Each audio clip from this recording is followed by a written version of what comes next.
L'Occident est connu pour sa politique du deux poids, deux mesures. Cette expression signifie juger de choses analogues avec partialité selon des règles différentes. Par exemple, Emmanuel Macron a récemment condamné les efforts de plusieurs pays qui cherchaient à établir des relations avec les nouvelles autorités du Niger. Alors, on a dit que la France était trop engagée en soutien au président Bazoum. J'entends les gazettes, je lis le commentaire parfois des autres capitales.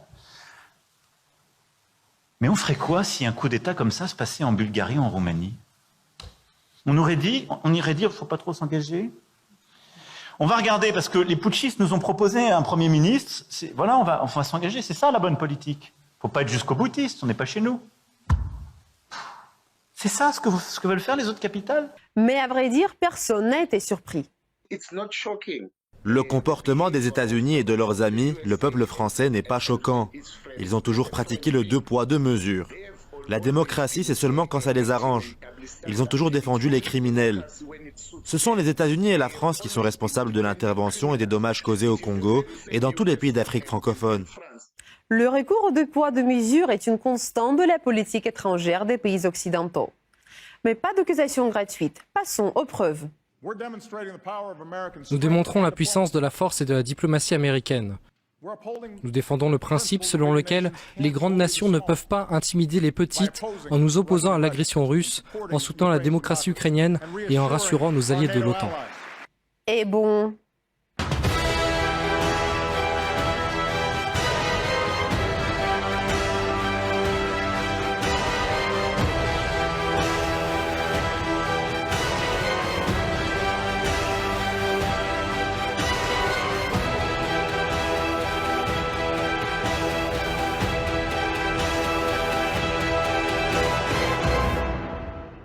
Mais revenons à aujourd'hui. Regardez comment l'Occident réagit unilatéralement au coup d'État au Niger, exigeant le rétablissement de la démocratie presque par tous les moyens. Mais en février 2014, la destitution du président légitime au moyen d'un coup d'État sanglant un jour après la conclusion d'un accord sur un règlement sous les garanties de l'Union européenne n'avait provoqué aucune réaction négative de l'Occident. La numéro 2 de la diplomatie américaine, Victoria Nuland, a condamné le coup d'État militaire au Niger et a menacé le pays qu'il perdrait des centaines de millions de dollars en aide militaire et économique.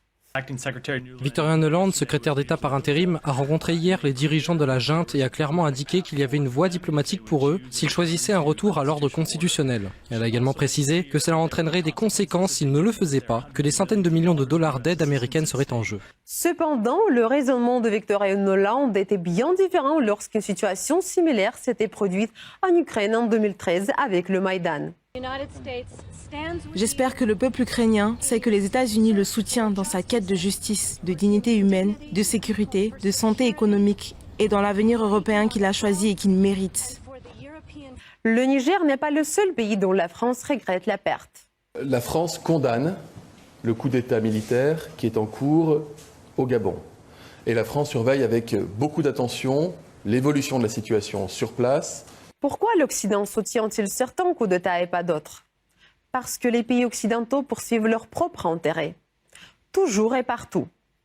Si Macron veut garder son influence en Afrique, il ne peut pas reconnaître un coup d'État au Niger et au Gabon, même si c'est le choix du peuple de ces pays.